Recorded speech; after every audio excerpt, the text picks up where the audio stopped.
Ladies and gentlemen, my name is Aaron. I'm an epidemiologist who studies the who, what, when, where, and why people get diseases or injuries. Now, when I graduated back in 2012, I was very new to the field. I had just graduated, and even though I had a publication under my belt, I still was looking for a job and also not sure whether the field was actually right for me. I want to show you a day in the life of an epidemiologist, and we're going to start by taking a look at data analytics and cleaning and managing a data set, what that actually means, reading the data set into your statistical software of choice, so I'm going to use SAS, 3, confirming that the data was imported correctly, and 4, getting to know your data set. Let's get into it. So let's get started with cleaning and managing your data set and what that actually looks like. So in Excel, this is where I start prepping my columns and rows of data, getting it ready for analysis. So here's a great example. Let's say we have something that we want to clean up, names, but the way it came in your survey program, for example, is people typed in their own name. So as you can see, I'm using president names just so we know that we're not using any real person's name. So we want to change the capitalization to capitalized first letter of first name, capitalized first letter of last name. So you can do equals, and then Excel has a formula for proper, equals proper, open parentheses, click the cell that where your name is located, and press enter, and it'll automatically change the capitalization. And even better, what you can do is click and drag. The formula goes all the way down, so it copies everything that you just did in cell B2 for cell A2, and it completes it for the next ones, let's say for B3 John Adams. So this is a quick down and dirty way to get your names to line up with proper capitalization. Now in a lot of cases, you may even just delete these names altogether, but that's just a great example. So ultimately, you may use a column like ID number to identify who is who and what rows correspond to which people, but ultimately you don't care necessarily sometimes about what their identity actually was. So another great example of cleaning and managing is when you want to create a range. Let's say you have ages 20 to 40, but you want to create an age group. So I use the sort and filter function in Excel. So what you can do is select anyone who's 20. And let's say you want to create 20 to 29, 30 to 39, and give some very standard age ranges. So you could say age group 20 to 29. And because you selected the filter for 20 to 29, you just click and drag. And that fills in your string variable that you are substituting for an actual age. And then wash, rinse, and repeat for 30.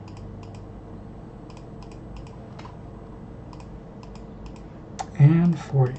So 30 to 39, same thing.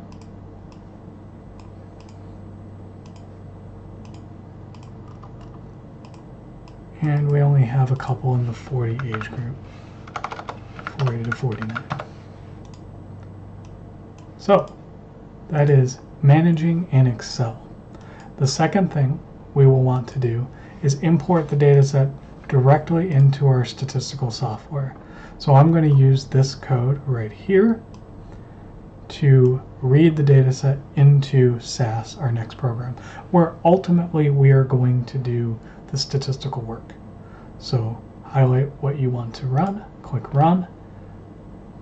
Now the third thing we're going to be doing today is ensuring that the data were imported correctly from Excel into SAS. So what I like to do is generate a simple table to check if the data from the CSV file from Excel came in correctly. So it'll generate a nice pretty table for us. And we can visually see. Column 1, this is our ID. We took off the names, now we're left with IDs. We got all 20. We had 20 when we started, and we have 20 now. Gender came in, age. Likert A and Likert B are just placeholders. They're saying what I'm saying is I created a data set to say, okay, we have a question on a Likert scale from good, better, best. How did you feel about item number 1? And the Likert B is just an example of item number 2, good, better, best. How did you feel about it? It's often, Likert scales are often used in epidemiology and in general in the sciences on surveys. Then injury is our outcome of interest. Is the person injured or not? Simply saying 0 for not injured, 1 for injured.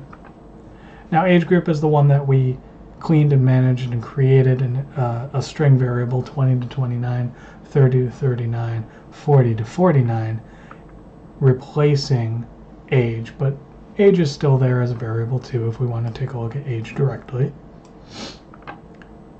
A and B simply converts Likert A from good, number 1, better, 2, and 3, best, into from strings or categories into numbers, so 1, 2, and 3. And I did the same thing for the second Likert question.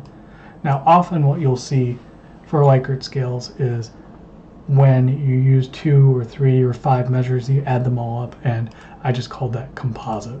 So this is a really good example of creating a data set, reading it in, and making sure that it imported correctly, and we can see all columns, all rows did in fact come in correctly. And I'm saving the best for last. As an epidemiologist or a data scientist or a biologist, one of the main things that you'll do is interpret your data. So you need to have a good understanding of what your data looks like forward and backwards, kind of noodling in the data, sticking your hands into it, figuring out what you can know about it before you start testing your hypotheses. So the first thing I do is get a feel for total counts. What does that look like for our 20 participants? So we can see 60% female, 40% male. Age groups tend to be split evenly between 20 and 29, and the age group of 30 to 39, but 40 to 49 only has 2 people, as opposed to the even split between the other 2. Likert A is almost even between best, good, and better. Likert B has a vast majority of respondents saying, hey, this is good, but not better or best. Injuries, as far as that goes, our main outcome of interest, we have 12 uninjured and 8 injured. So 8 with our outcome of interest out of 20, which is actually a pretty common it's saying our outcome is actually pretty common, 40%. Now our age groups, just like we said, 20 to 29, 30 to 39, 40 to 49. Our Likert scales, when added up, they total composites of 2, 3, 4, 5, and 6, since we only have 2 measures of our Likert scale. So now we want to take a look at the simple relationships. What can we see with our eyes between our outcome of interest, injuries, so yes injured, no not injured, and other variables such as our demographics.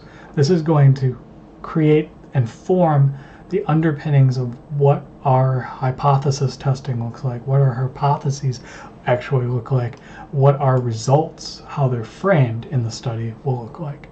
So let's take a look at running the individual relationships, the univariate relationships between gender, age, and total Likert scale score as the composite versus our outcome of interest, injury. So in doing that, we can see that, just right off the bat, what can I see? Females are mostly uninjured, only 1 injured. Males, 7 out of 8 have injuries, meaning that perhaps gender or small sample size play a role in how likely it is for someone to have an injury. Second, we can see in the lower age groups, 20 to 29, 30 to 39, 8 out of our injuries occurred there, and 0 in the 40 to 49 age group. Also, there's only 2 in the 40 to 49 age group. Maybe if we had a larger sample size, maybe we might see that too. So today we cleaned and managed data, read the data into SAS, confirmed the data were imported correctly, and got to know your data with some tables. So thank you for joining me today in the life of an epidemiologist. We'll see you soon.